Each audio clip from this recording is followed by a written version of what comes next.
Bonjour, nous allons aborder aujourd'hui les situations d'évaluation concernant notre leçon numéro 2 sur les composés carbonylés, les aldéhydes et les cétones. Donc, pour la toute première évaluation, on va donner l'énoncé, on va lire l'énoncé ensemble. Un groupe d'élèves de la terminale D, dont tu fais partie, dispose de deux monoalcools saturés A et B. Il traite ces deux alcools par une solution diluée de dichromate de potassium en milieu acide. Il constate que les deux solutions deviennent vertes. En tant que membre du groupe et ayant fait le cours de chimie organique sur les alcools et les composés carbonylés, interprète cette observation.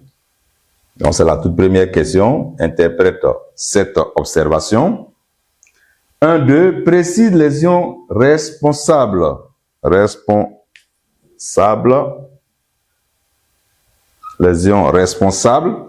la couleur verte des solutions. En 2, les composés, on va mener encore une deuxième expérience, les composés A' et B' extraits respectivement des deux solutions A et B donnent un précipité jaune avec la 2,4-DNPH. 2.1. Précise les fonctions chimiques de A' et B'. 2.2. Écrit la formule et le nom du groupement fonctionnel de ces composés. Il répète, en troisième partie, il répète les expériences précédentes avec 12 échantillons des deux alcools A et B, mais avec une solution concentrée de dichromate de potassium acidifié en excès. Les produits organiques obtenus sont notés A second et B second. A second donne un précipité jaune avec la 2,4-DNPH. B second n'en donne pas. 3.1 précise les fonctions chimiques de A second et B second. 3.2 donne la classe des alcools A et B. Écrit les formules semi-développées et les noms de A et A', sachant que A comporte le minimum d'atomes de carbone compatible avec sa classe. En 4, la dernière partie, la masse molaire moléculaire de B second est 44 grammes par mol. 4.1 donne la formule semi-développée et le nom de B second. B. 4.3, on fait réagir la liqueur de Feeling sur le composé B second. Écrit l'équation bilan de la réaction. Et on vous donne les masses molaires des différents éléments chimiques. Hydrogène, carbone, oxygène. Donc on va y aller avec la résolution. Voilà. Donc vous avez plusieurs étapes d'expérience, plusieurs expériences qui ont été menées. On va aller avec la première expérience. Donc voilà un groupe d'élèves de la classe de terminale dont tu fais partie. Voilà, ils disposent de deux monoalcools saturés. Ils vont traiter ces deux alcools par une solution de dichromate de potassium et afin d'identifier les deux alcools A et B à la fin. Voilà. Maintenant, les questions posées. On dit d'interpréter. Qu'est-ce qu'ils ont observé? En mettant le dichromate de potassium dans les solutions d'alcool A et B, ils constatent que les solutions deviennent vertes. On demande d'interpréter cette observation. Quelle interprétation on peut faire de cette observation? Alors, on y va avec la toute première. L'observation, c'est quoi ici? L'observation, c'est la couleur verte. Les solutions deviennent vertes. Cela montre quoi? Cela montre qu'il y a eu réaction chimique. Voilà. Ce qu'il faut savoir, c'est que la solution de dichromate de potassium a une couleur orangée au départ. A une couleur orangée. La solution a une couleur orangée. Mais on constate que quoi? En mettant en contact avec les composés A et B, les solutions deviennent vertes. Donc c'est là, il y a eu un changement. S'il y a apparition de couleur verte, ça veut dire qu'il y a eu une réaction chimique qui s'est produite. Donc comme interprétation déjà, pour cette observation, interprétation de cette observation.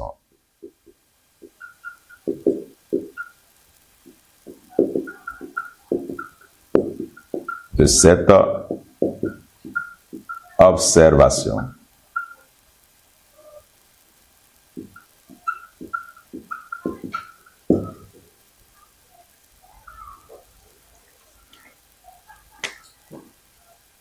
Donc l'observation, c'était quoi? L'observation, c'était les solutions qui deviennent vertes. Les solutions deviennent vertes. Les solutions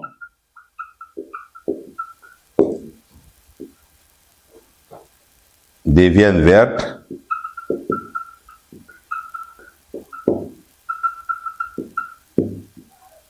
Montre ou bien implique,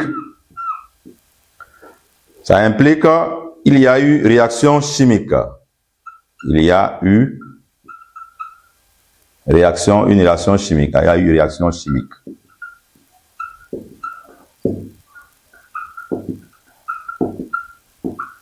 Il y a eu réaction chimique. Donc, à partir de la toute première interprétation, il y a eu réaction chimique parce que la solution de dichromate de potassium qui a une couleur orangée est passée à la couleur verte. Donc, ça, il y a eu réaction chimique.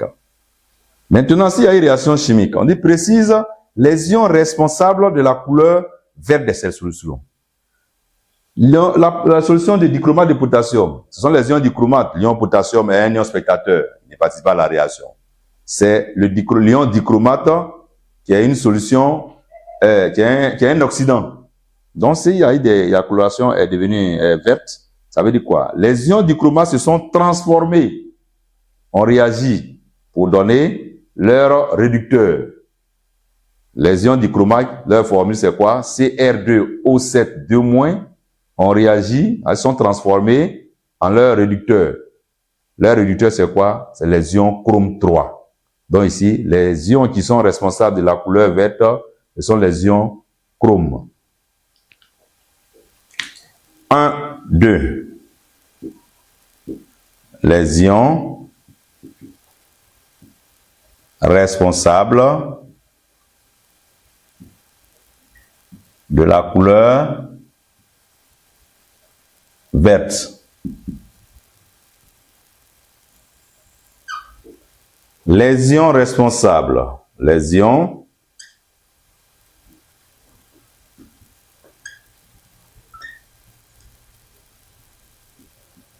responsables de la couleur verte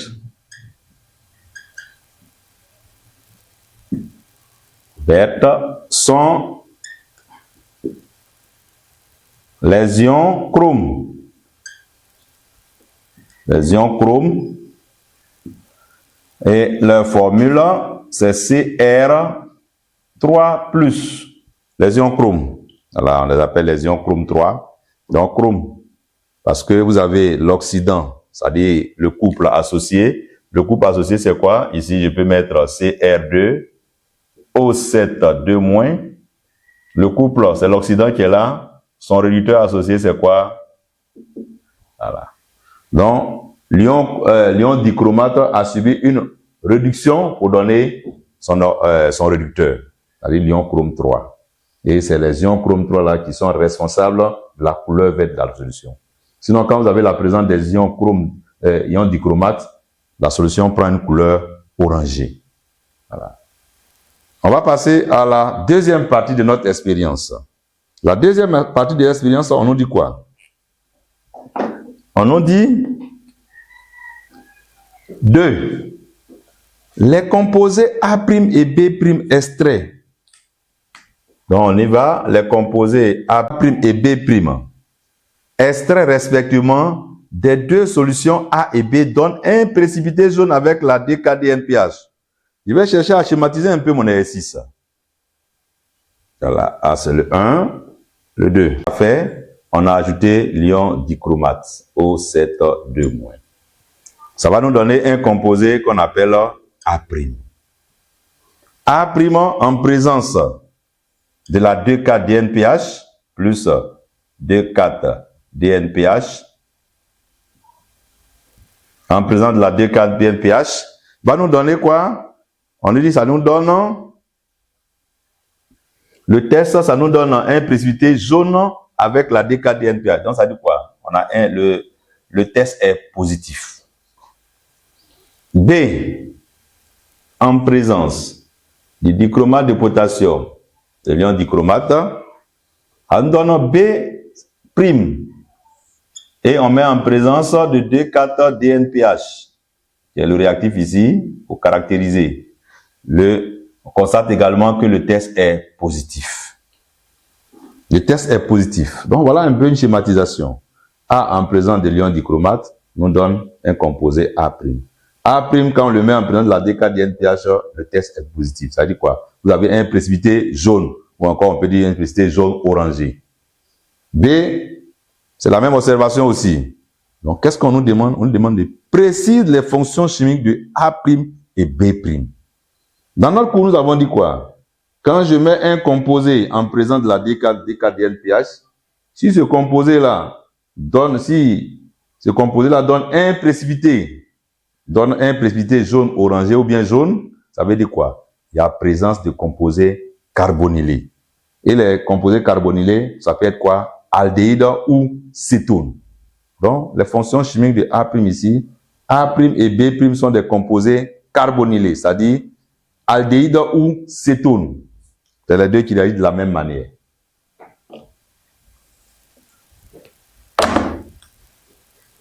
Je vais répondre à ma question. 2.1. Fonction chimique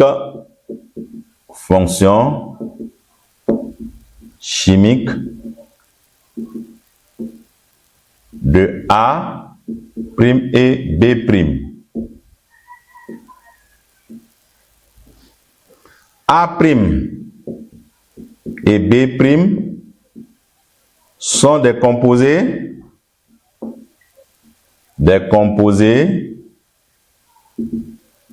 carbonylés.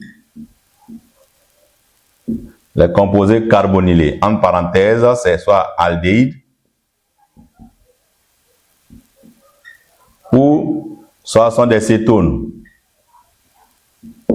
Les deux. Donc, soit c'est aldéhyde, soit c'est cétone.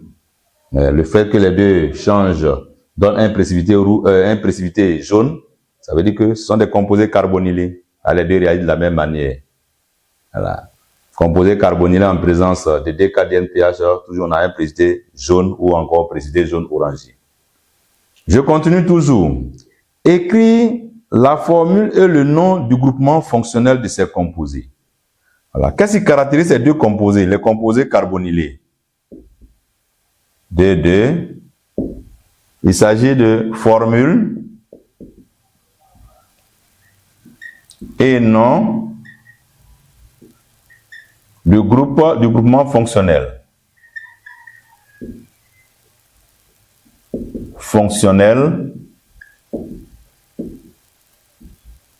De A' et B'.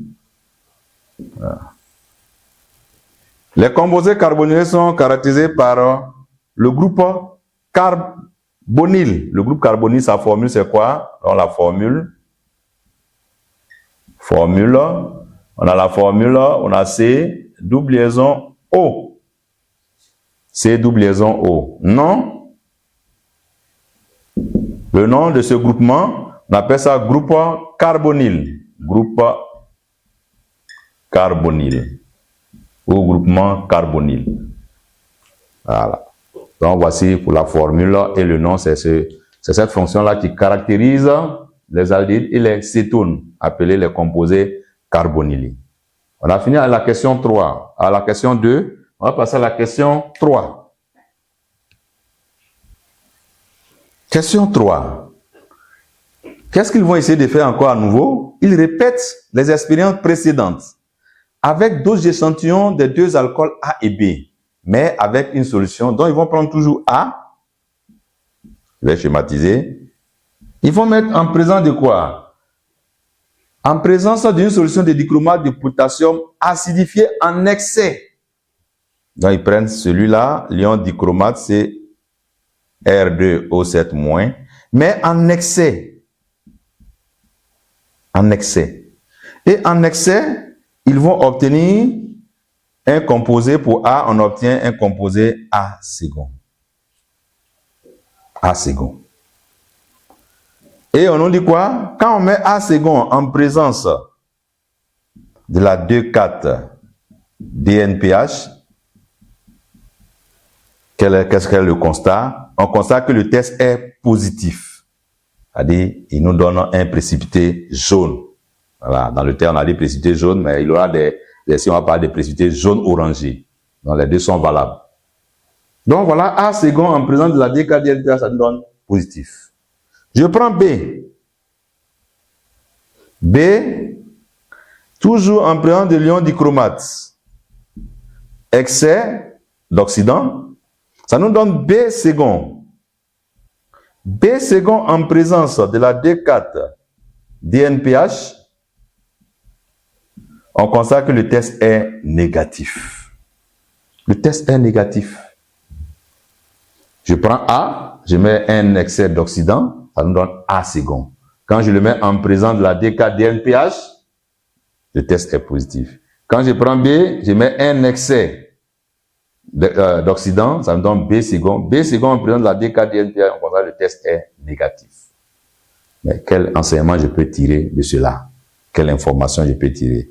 Donc là, on nous demande de préciser les fonctions chimiques de A second et B second. C'est les fonctions chimiques. Je prends le premier d'abord. Excès, c'est un alcool. Un alcool, on met excès d'oxydant. Ça me donne le composé A second. Mais pour un alcool primaire, quand on met un excès d'oxydant, on obtient quoi? On obtient un acide carboxylique. Est-ce que l'acide carboxylique en présence de la DKDNPH réagit? Non. Un alcool secondaire, lorsqu'on met un excès d'oxydant, on obtient quoi? On obtient une cétone. Quand on prend une cétone en présence de la DKDNPH, est-ce que il y a réaction? Oui. Ça nous donne un précipité jaune. Un alcool tertiaire, si c'est un alcool tertiaire, lorsqu'on met l'oxydant en excès, qu'est-ce qu'on obtient? Quelque chose? On n'obtient rien. Donc déjà, l'information qu'on peut tirer déjà, A et B, ce sont soit des alcools primaires ou secondaires. Ça ne peut pas être alcool tertiaire, parce que déjà, il y a eu réaction. Donc, alcool tertiaire est éliminé. Mais je vais regarder maintenant. Est-ce que A est un alcool primaire? Est-ce que B est un alcool primaire ou secondaire? A, quand je prends A, excès de A nous a donné quoi? Nous a donné celui-là.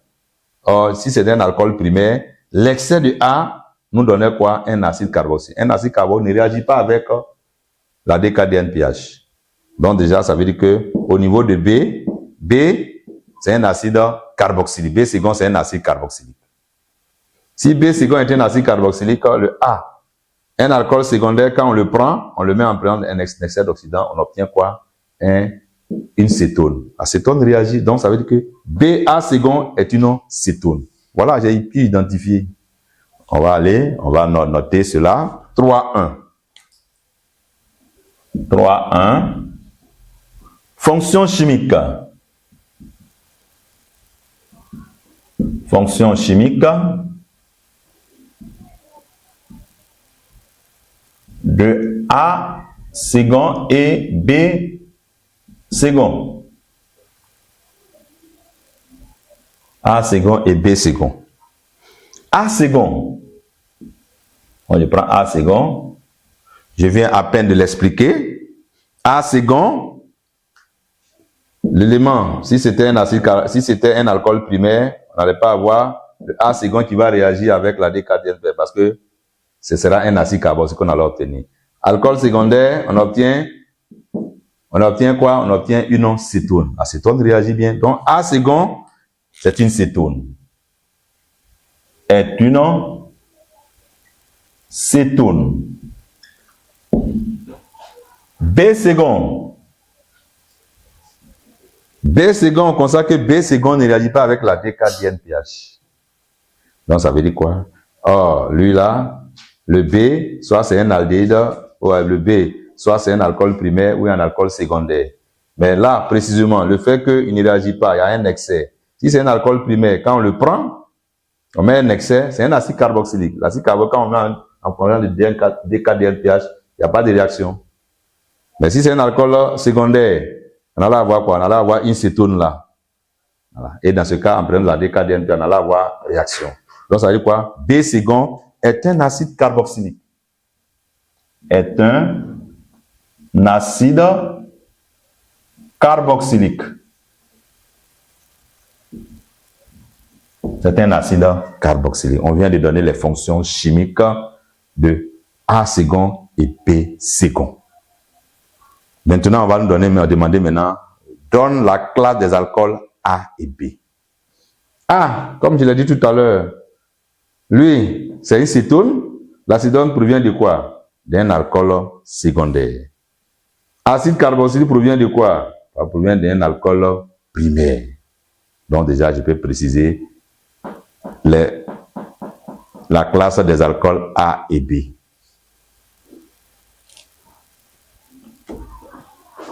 Donc, je reviens là. On a interprété, bien sûr, on continue l'exercice.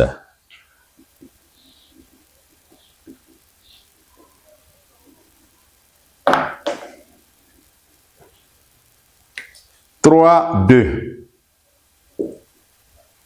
3.2, classe des alcools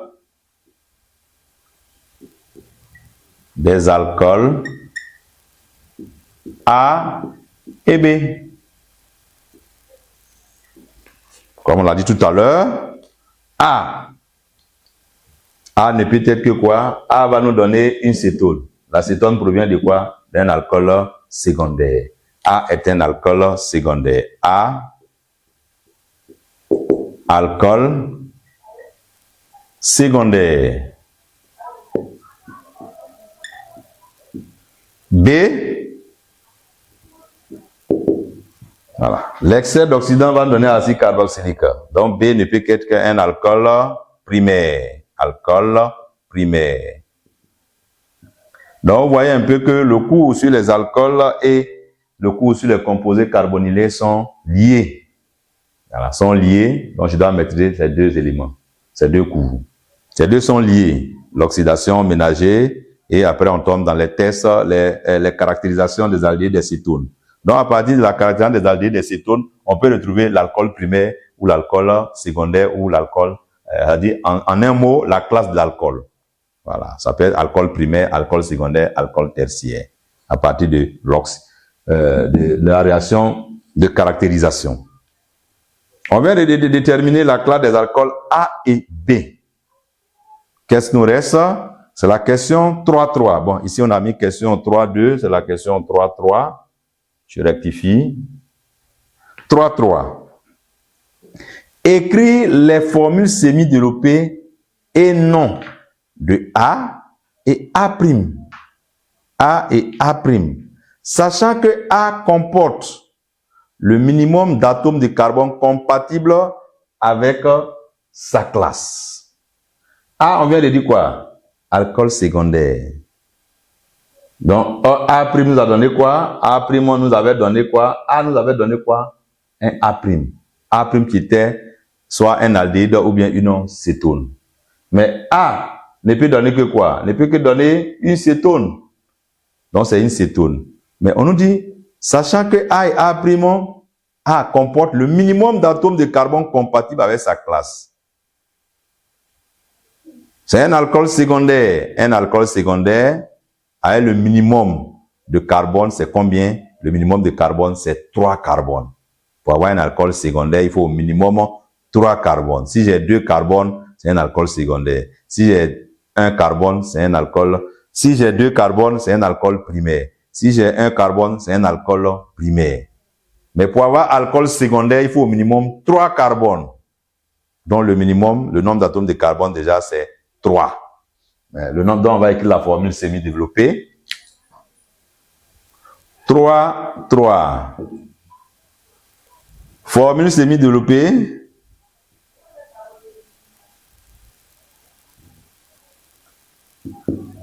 Développée. Et non de A et A'.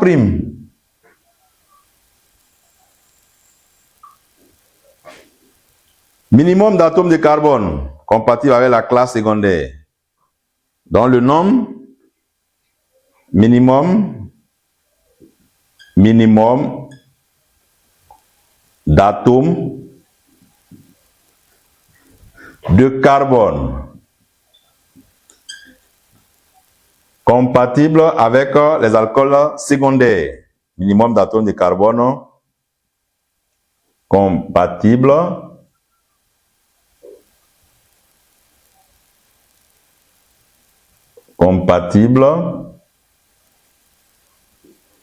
avec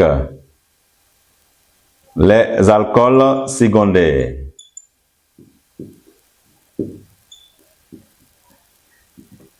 Alors, le minimum d'atomes de carbone qui peut marcher avec les alcools secondaires est 3. Le nombre d'atomes de carbone est 3. S'il y a 3 atomes de carbone, cela implique quoi?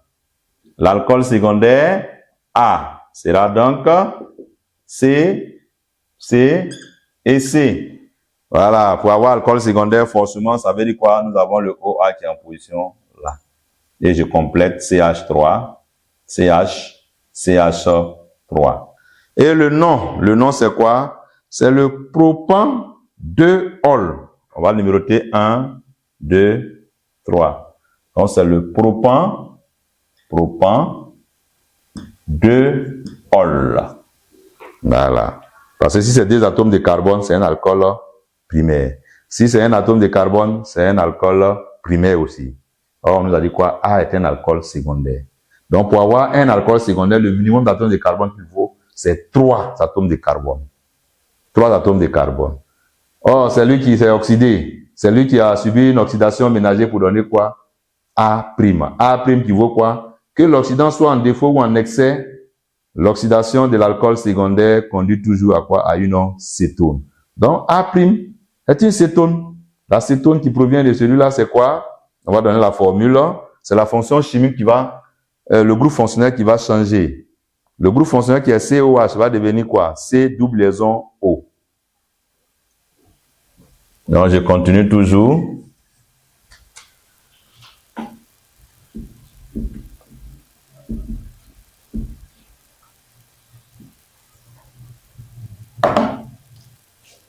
La question 3, bon, on n'a pas encore fini la question 3, on va donner A' maintenant.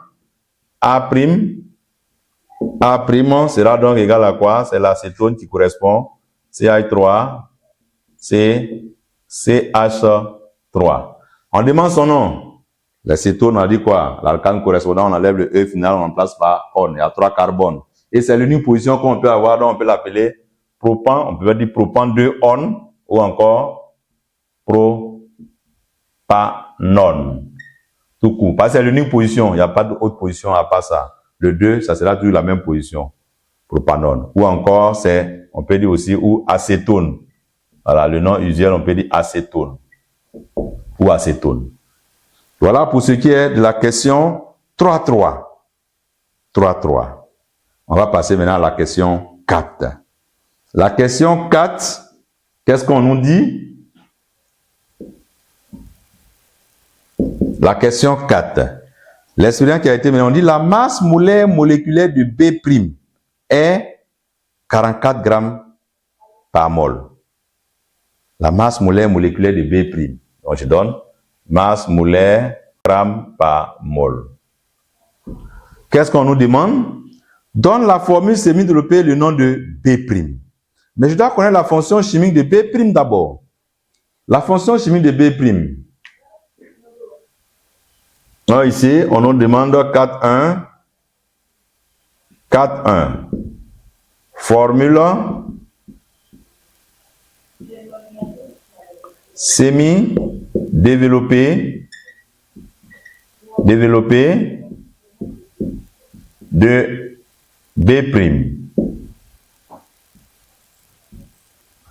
B' provient de quoi? B' c'était A.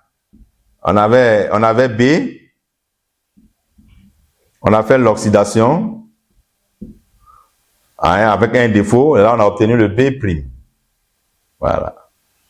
Et c'est le même B qu'on a oxydé et on a eu le B second aussi. B, on a obtenu en excès ici, on a eu le B second. Voilà. Donc lui, il ne peut que être quoi? S'il a donné l'acide carbonique, ça dit forcément le B', c'est un aldéhyde. Quand on a oxydé le B avec excès, ça nous a donné acide carboxylique. Donc l'oxydation de B, l'intermédiaire c'est quoi? Ça ne peut qu'être B'. B' qui est quoi? B' ne peut être que un aldéhyde. Ça veut dire que là, il y avait défaut d'oxydant. Donc déjà, il doit savoir que B' est un aldéhyde. B' est un aldéhyde. Or, les aldéhydes, quelle est la formule brute générale? Aldéhyde,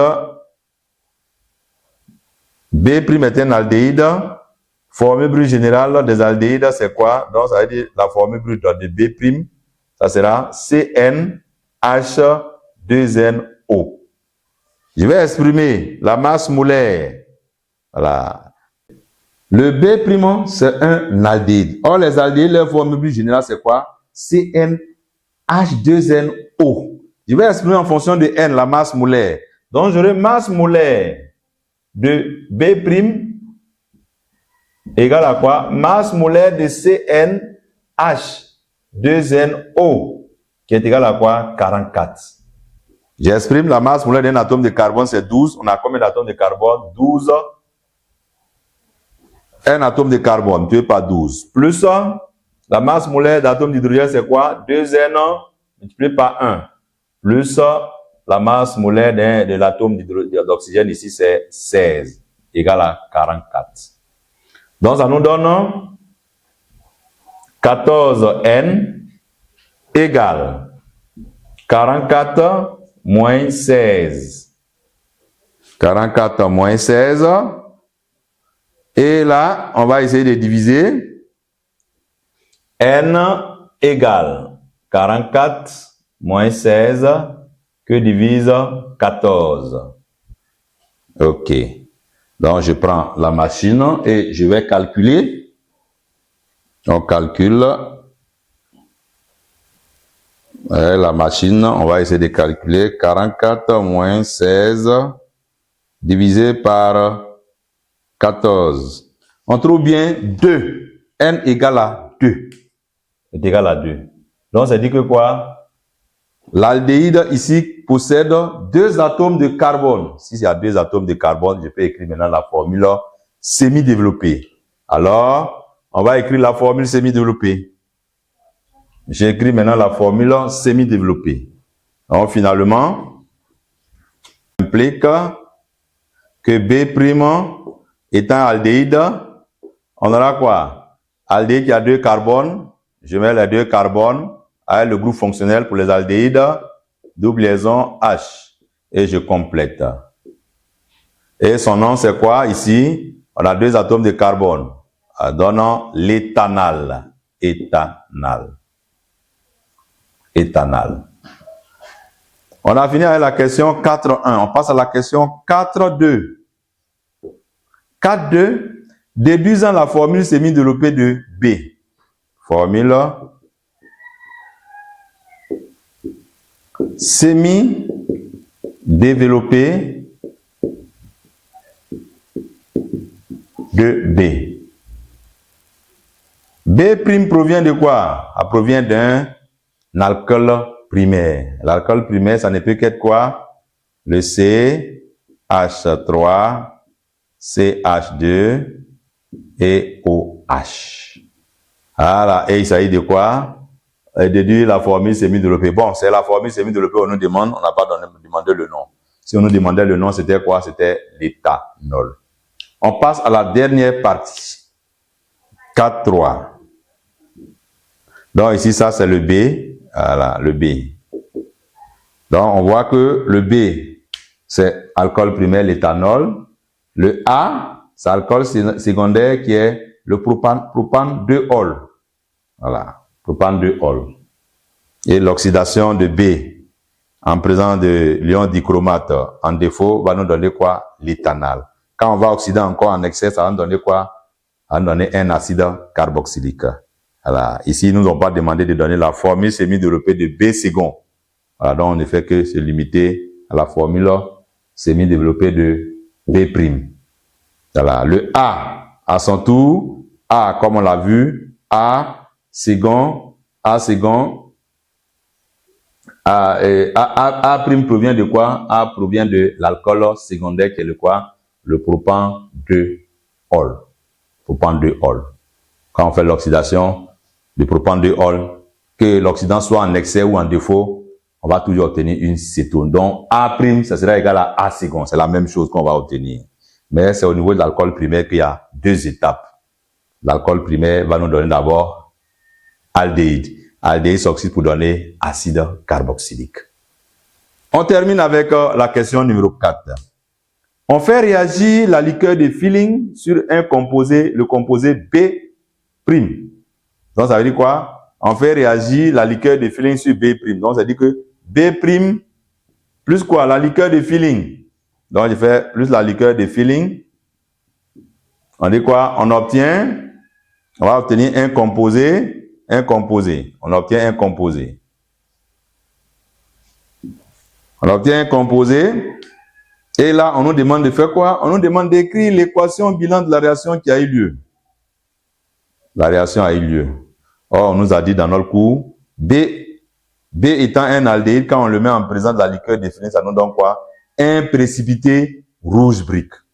Donc, je sais que ça donne un précipité rouge brique. Mais ce précipité rouge brique, quelle est sa formule? Sa formule, c'est l'oxyde de cuivre 1. L'oxyde de cuivre 1. Donc, déjà, le fait que B' plus la liqueur définie donne un composé. Le composé, ça ne peut être quoi? L'oxyde, ça fait Cu2O. Précipité rouge brique. Est-ce qu'on m'a dit au cours? Ah, c'est un précipité rouge brique. Rouge brique déjà. Ça, c'est le brouillon. Maintenant, à moi d'écrire l'équation bilan de la réaction qui a eu lieu. La réaction ici, ça, c'est le composé final. Mais la liqueur de Feeling contient quoi? Contient les ions Cu2+. Donc, ça dit que quoi? Les ions Cu2+, vont donner quoi? Vont donner Cu2O. Se transforme en Cu2O. Pendant ce temps, l'aldéhyde, le B' va se transformer aussi pour donner un autre corps que je vais appeler par exemple un corps X. Donc ça dit que quoi? Nous avons le Cu2+, qui est un oxydant, devient, voilà son réducteur. Ça dit quoi? Il a capté des électrons. Mais ces électrons proviennent d'où? Ces électrons proviennent de B'. C'est B' qui les a libérés. Donc à moi maintenant d'écrire les demi-équations. Je vais écrire les couples qui sont présents dans ce TS6. Il y a deux couples qui sont présents parce qu'il y a Cu2+ qui se transforme pour donner celui-là et il y a B' qui se transforme pour donner un corps inconnu que je ne connais pas pour le moment. Donc je peux écrire deux couples. Nous avons affaire à une réaction d'oxydo-réduction. Équation de la réaction, je vais l'écrire.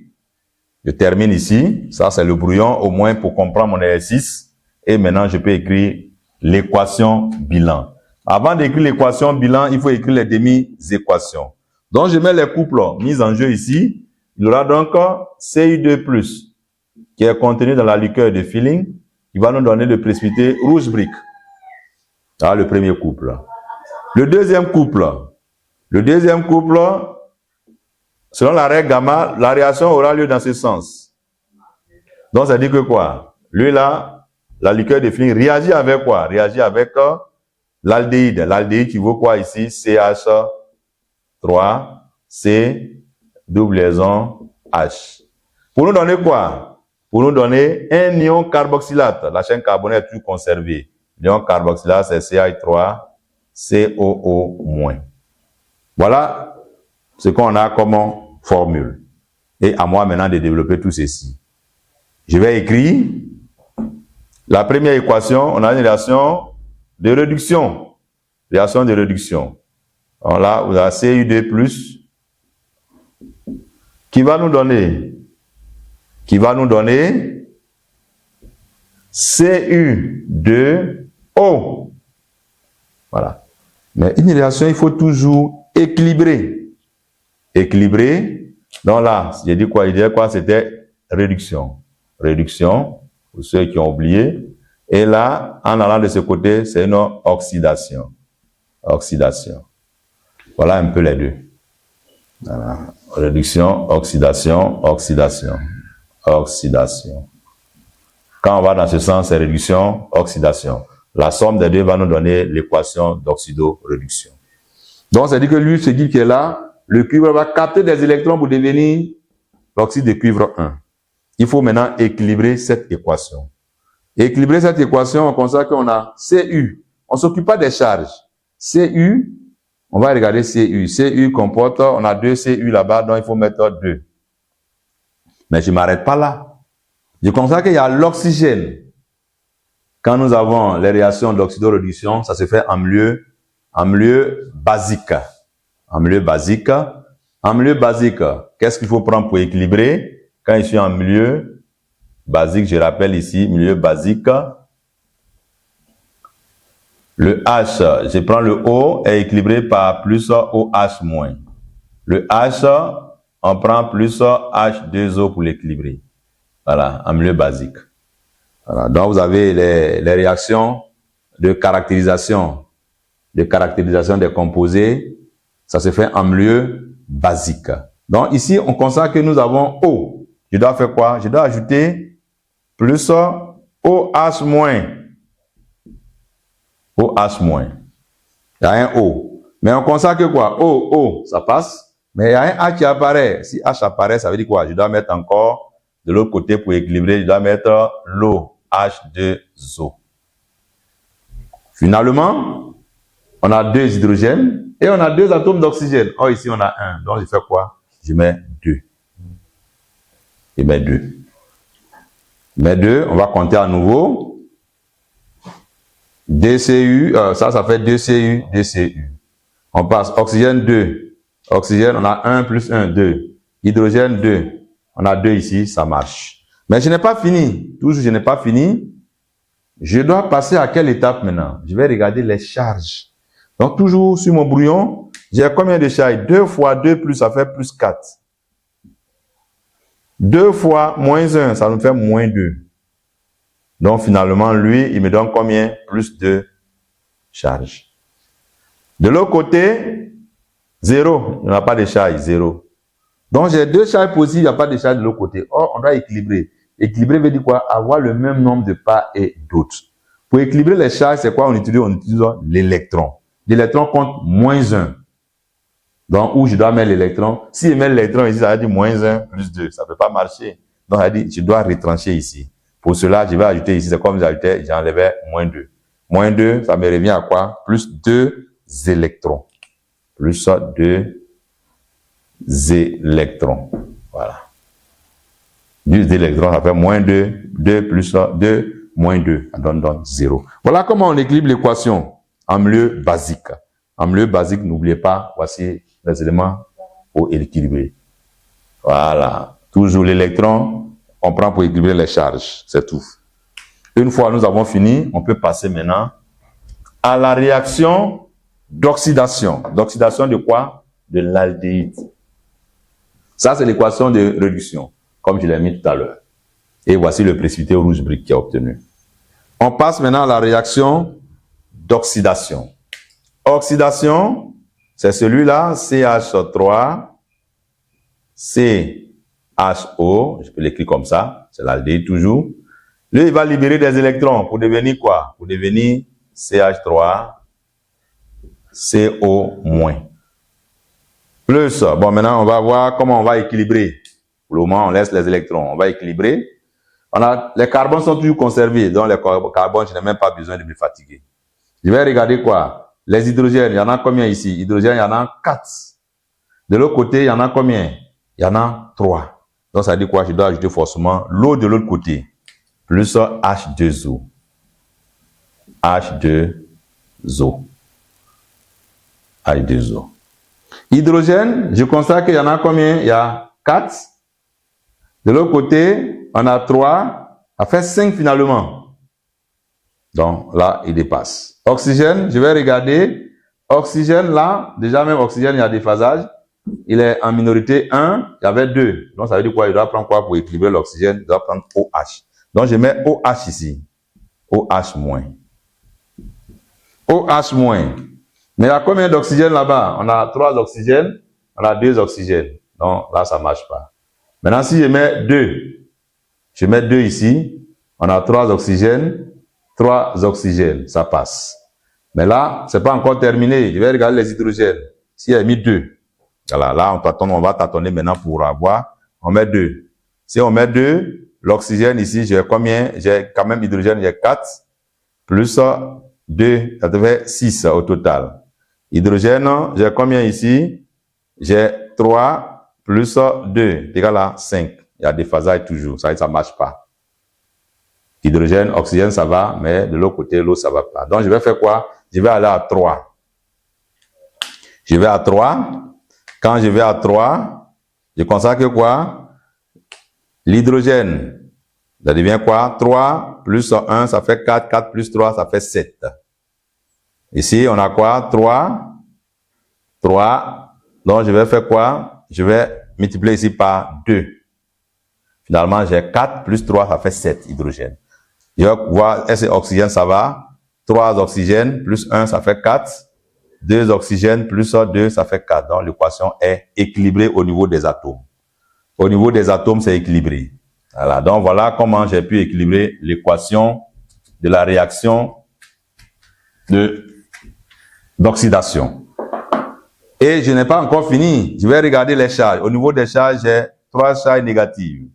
Or, j'ai une charge négative. Or, on a dit quoi? On utilise l'électron pour pouvoir équilibrer les charges. Il doit avoir les mêmes nombres. Donc, pour cela, je vais faire quoi? Je dois ajouter 2 charges négatives. Donc, c'est comme plus 2 électrons. 2 électrons. L'équation est équilibrée. Donc, on peut vérifier. Au niveau des atomes, on a déjà vérifié. Au niveau des charges, j'ai moins 3. J'ai moins 1, moins 2, ça fait moins 3. L'équation est équilibrée. Une fois que les deux équations sont équilibrées, équation de réduction, équation d'oxydation. Les deux sont équilibrés. Et on va donner maintenant l'équation bilan qui est l'équation d'oxydo-réduction. Donc pour cela, je vais faire quoi? Je vais d'abord regarder, puisque une réaction d'oxydo-réduction, c'est une réaction de transfert d'électrons. D'un réducteur, transfert d'électrons, d'un réducteur à un oxydant. Le réducteur ici, c'est celui qui est là. L'oxydant, c'est celui qui est là. Donc lui là, il cède des électrons. Et lui va faire quoi? L'oxydant va capter les électrons. Transfert d'électrons d'un réducteur, d'un couple à un autre couple où nous avons l'oxydant. C'est un transfert d'électrons. Donc lui là, il va céder des électrons, lui là, il va capter les électrons. Donc je vais regarder, est-ce que le nombre d'électrons cédés c'est égal au nombre d'électrons captés? Selon l'équation d'oxydation, on a 2 électrons cédés. L'équation de réduction, on a 2 électrons captés. Donc là, il n'y a pas de souci, ça marche. Pour cela, je peux maintenant passer à l'équation bilan. L'équation bilan, on fait quoi? On ajoute les réactifs entre les réactifs, les oxydants, les produits entre les produits. Donc ça me donne au total, j'aurai quoi? 2. La liqueur de Feeling qui est là, représentée par les ions CI2+, plus quoi? On a l'aldéhyde qui est là, CH3, CHO, on a combien? OH-, on a 2 OH- en bas, ça fait 5 OH-, qui va nous donner quoi? Lui, il nous donne le CU2. CU2, qui est le précipité rouge brique. Plus, il va donner l'ion carboxylate. CH3, CO-. Alors, il nous donne toujours un ion carboxylate. Plus, maintenant, on a l'eau, ça nous donne 3H2O. Voici l'équation bilan de la réaction. Équation bilan. Ah, c'est l'équation bilan de la réaction. Équation bilan.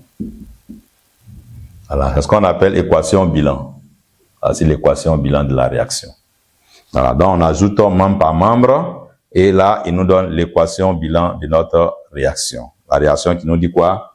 La liqueur de Feeling, représentée par quoi? Représentée par CI2+, réagit avec l'aldéhyde en milieu basique pour nous donner un précipité rouge brique avec l'ion carboxylate, bien sûr, dans l'eau. Voilà comment nous pouvons résoudre notre exercice, situation d'évaluation numéro 1. Ainsi prend fin la situation d'évaluation. Nous allons passer tout à l'heure à la situation d'évaluation numéro 2. Merci.